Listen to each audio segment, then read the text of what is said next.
from the Dignity Health Studios at the Bakersfield, California, it's time to open up with real people, real talk about real stuff.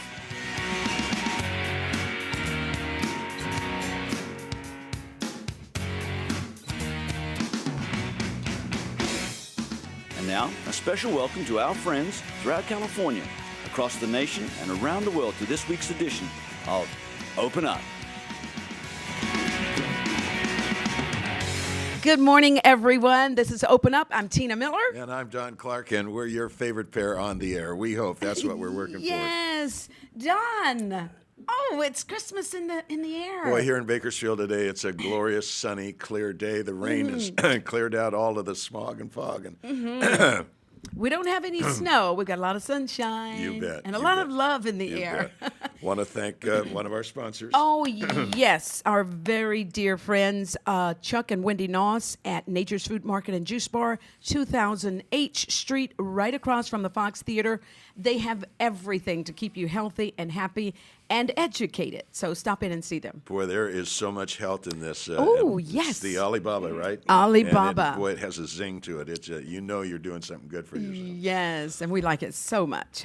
Well, listen, we're just going to chat a minute. I am very fortunate to have a sister, a younger sister by 3 years, who is a flight attendant for United Airlines.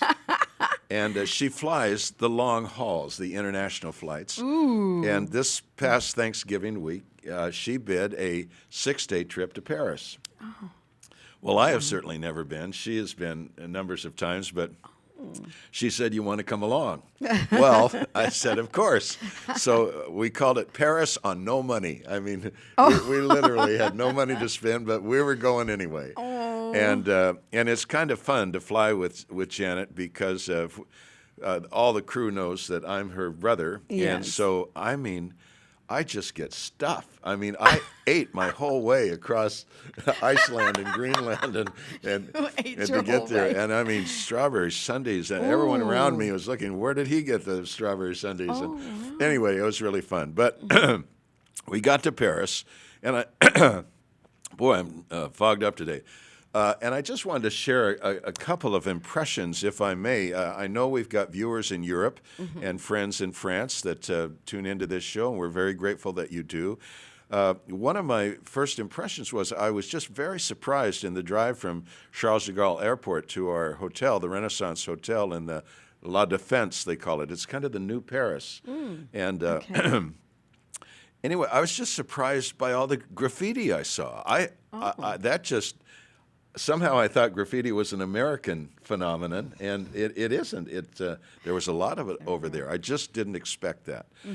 The second thing that really impressed me, I'd been told by Herb Benham here, who's been over there, a great columnist here at the paper, that Paris is just an endless parade of beautiful women. All right. So I was looking forward to that part of the trip, and but we got there at a very cold time of year, and so all the beautiful women were bundled up in very heavy coats and scarves and gloves and even hats. So, but they couldn't hide their beautiful faces. There were a lot of beautiful women over there. But I must tell you, my heart was really saddened, and I was honestly shocked that almost every young woman I saw in Paris was smoking. I knew you were going to say that. They were smoking, and people tell me, well, that's common in Europe, that the women smoke there. But it just saddened me that I'm appealing to you good folks in France and Europe of all the most horrible things you can do to your health and your skin and your hair and your lungs and breast cancer and every other part of your body. To see these young women smoking, you just know you're just looking down the road to this avalanche of enormous health tragedies for these young women and the incredible burden it's going to place on your health systems, your wonderful health systems over there. But my gosh, to try to treat the chronic diseases that will come from that. So just from my heart, I'm just appealing to all you, our friends in Europe, do what you can. I mean, we've come so far in this country of just reducing smoking so much. And we've learned so much about how tobacco companies actually inject cigarettes with other addictive stimulants that it becomes literally more than cocaine or marijuana or just about any drug you can name, one of the most addictive drugs that you can possibly get yourself hooked on, and one of the most damaging to your health. So I just carry a burden now for you beautiful young women in France and Europe, and hope that enlightenment and reason and things about protecting your health, guarding your health, your beauty through your lifetime will put an end, turn that terrible trend around. Oh, Don, talking about your heart, this morning, my heart was turned to prayer for 3 presidents. Really? 2 former, yes, President Bush, the son, and then President Clinton and our current president, President Barack Obama. And I don't know what, but there was a stirring in my heart, and I needed to pray. And I did pray for them this morning, and then I felt a release that burden when the burden came on at that time, and it was only for a few minutes, but to pray, and praying for those in leadership. I mean, these are ones, 2 have already led the country, and 1 is. So, why not pray for them anyway? So, Don, I'm so glad you're back from Paris. I went to Paris once and Yes. stayed. So you became one of the beautiful women over there. No, I didn't have a cigarette in my hand. But anyway, Don, listen, I want to tell you something really fun. Oprah. Yes, this is a Christmas magazine. Right. But and my sister, I went to visit my sister in the Carolinas, and she had the exact same magazine, and she's subscribed to it, and she sends me home with her magazine. Yes. And with her bill or her invoice. Oh, okay. So I get to give her a Christmas gift by paying her bill for this. But when my husband and I went to Paris, Don, we stayed on the Champs-Élysées at the Marriott. And so we did 7 days in Paris, 7 days in Rome. And, how beautiful, Don. Anytime. When's your next visit or trip? Oh, Do you I know? don't know. My schedule rarely allows me to travel. I haven't traveled all that much. Yeah. I wonder if I might just share. It just struck me as kind of a funny thing. My sister and I just finished the kind of evening tour at the Eiffel Tower, and because it was chilly, the lines were short, the wait for the elevator was brief, and we had a wonderful time when that marvelous structure just bathed in golden light, and then they turned on all the flashing lights, the thousands of flashing lights that could cause an epileptic seizure. I mean, it's so dramatic. And anyway, we walked over to a small metro station that only had 2 windows, and I walked up to the window where a lovely young woman was behind, and I said, "Can you tell us how to get to the yellow line?"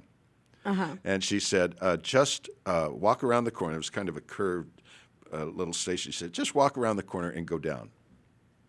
That's the entirety of her instruction. Just walk around the corner and go down. So I walked around the corner, and the only thing that was around the corner were 35 steps that went up to the street. So I walked back, and I said, excuse me, you said to just walk around and go down? All I saw were steps that go up. And she said, walk around the corner, go up the steps, cross the street, and then go down. Okay. So my sister and I go up the steps, we cross the street, we walk 50 yards in either direction, and there's no place to go down. So I say to my sister, I'm going to go back and ask her again. She said, I wouldn't do that. But I went back and said to the young woman, we did what you said. We went up the streets, we crossed we went up the steps, crossed the street, and couldn't find any place to go down.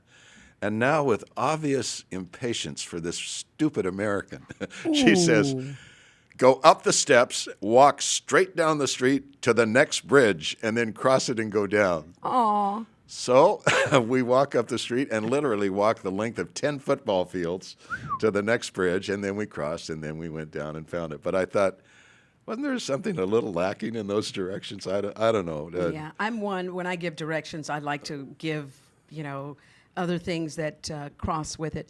Don, I wanted to ask you, what about Thanksgiving dinner? What you guys do? That's very interesting because the French and Europe and the rest of the world doesn't celebrate Thanksgiving. It is such a uniquely American holiday, and it felt like such a huge hole in the year that it was just another day. And there was no recognition. But it's here in America where it began with our pilgrims who landed in a wild wilderness, and some of whom, most of whom survived, but many of whom died in that winter.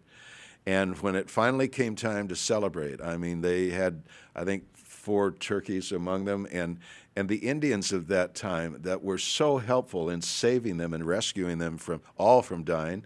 The Indians, I think, killed 2 deer, and they all came and feasted together, and that was kind of the origins of our Thanksgiving, of surviving the first horrible winter of coming to these shores, and it was terrible. So it was a uniquely American day that was just absent over there. And so you didn't get to eat turkey? No. Wow. We ate croissants. Croissants. I took French in school, grade school. I was the #1 student in my class. Really? Yes. Well, let's hear some. No. I said then, Don. All right. But I have forgotten a lot of that, Don. I suppose if I get back into... So when you were back there with your husband, were you able to draw on it? Not a lot. Not a Okay. lot. But next time. We Americans Okay. are so bad about languages. Well, listen, when we come back, we've got a wonderful businessman Yes. here to tell us about his business. That's one of the things we are committed to do here on Open Up, is to support and be a resource to our local businesses and help them prosper and succeed, because that's where the health of a community really comes from. Yes. And we're looking forward to hearing from him. So thank you.